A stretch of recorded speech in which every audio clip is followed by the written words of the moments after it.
आप सभी को प्रतिभा तिवारी की तरफ से सादर प्रणाम और जय माई की। कल 6 जुलाई 2024 दिन शनिवार से गुप्त नवरात्रि प्रारंभ हो रही हैं। वैसे तो नवरात्रि पर्व शक्ति उपासना का पर्व है। ब्रह्मांड में विद्यमान प्रकृति वह शक्ति है जो जीवन की गतिविधियों में अपना योगदान देती है। आषाढ़ माह में मनाया जाने वाला यह गुप्त नवरात्रि पर्व सौभाग्य और मनोकामनाओं की पूर्ति का आशीर्वाद लेकर के आता है। इस वर्ष आषाढ़ गुप्त नवरात्रि 6 जुलाई 2024 दिन शनिवार से प्रारंभ हो रही है। गुप्त नवरात्रि के दिन दुर्गा सप्तशती का पाठ करना चाहिए और माँ दुर्गा के सभी स्वरूपों का स्मरण करना चाहिए। नवरात्रि के दिन सुबह जल्दी उठकर माँ का स्मरण करना चाहिए और उनके सामने तेल का दीपक प्रज्वलित करके उनकी पूजन शुरू करना चाहिए। आपको बता दें, नवरात्रि का त्यौहार माँ दुर्गा को समर्पित है। इस दौरान शक्ति के विभिन्न रूपों की पूजा की जाती है। शक्ति की पूजा में कई नियमों का पालन भी किया जाता है। साल में 4 बार नवरात्रि मनाई जाती है, जिनमें से 2 बार बहुत ही विस्तार से मनाई जाती है। पहली चैत्र माह में मनाई जाने वाली चैत्रीय नवरात्रि और दूसरी आश्विन माह में मनाई जाने वाली शारदीय नवरात्रि। दूसरी 2 नवरात्रि होती हैं जो गुप्त रूप में मनाई जाती हैं। यह नवरात्रि तंत्र सिद्धि प्राप्त करने के लिए सामान्य जन से अलग रह रहे लोगों के लिए होती है। यह गुप्त नवरात्रि माघ माह और आषाढ़ माह में मनाई जाती है।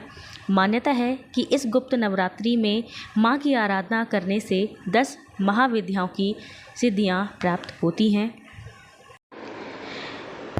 इस बार आषाढ़ गुप्त नवरात्रि 6 जुलाई शनिवार से शुरू होंगी, जो कि 15 जुलाई सोमवार तक रहेंगी।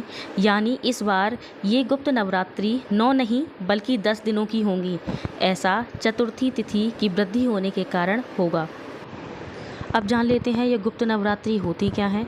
तो गुप्त नवरात्रि एक चरण दर चरण प्रक्रिया है जिसमें शक्ति के सभी रंग प्रकट होते हैं। देवी काली, देवी तारा, देवी ललिता, देवी माँ भुवनेश्वरी देवी, बंगलामुखी देवी, मातंगी देवी और देवी कमला इस शक्ति पूजा में प्रकट होती हैं। इन सभी शक्तियों की पूजा मुख्य रूप से तांत्रिक साधना में की जाती है। गुप्त नवरात्रि में 10 महाविद्याओं की पूजा को बहुत महत्व दिया जाता है। यह शक्ति के 10 रूप हैं। प्रत्येक रूप अपने आप में पूर्ण है। इसमें ब्रह्मांड की कार्यप्रणाली और उसके भीतर छिपे रहस्य शामिल हैं। महाविद्या सभी जीवित प्राणियों का पालन करती हैं। इस 10 महाविद्याओं को तांत्रिक साधना में बहुत शक्तिशाली माना गया है। अब आप देखिए कि हम घर में पूजा किस प्रकार कर सकते हैं देवी माँ के। तो स्नान आदि करके शुभ मुहूर्त का ध्यान करते हुए एक पवित्र स्थान पर देवी की मूर्ति या चित्र को एक चौकी पर लाल रंग का कपड़ा बिछाकर रखें। गंगा जल छिड़क कर स्थान को पवित्र करें। देवी की विधि विधान से पूजा प्रारंभ करने से पहले मिट्टी के पात्र में जौ के बीज डालें। इसके उपरांत माता की पूजा के लिए कलश स्थापित करें। अखंड ज्योत का दिया जलाकर दुर्गा सप्तशती का पाठ और उनके मंत्रों का पूरी श्रद्धा के साथ जाप करें।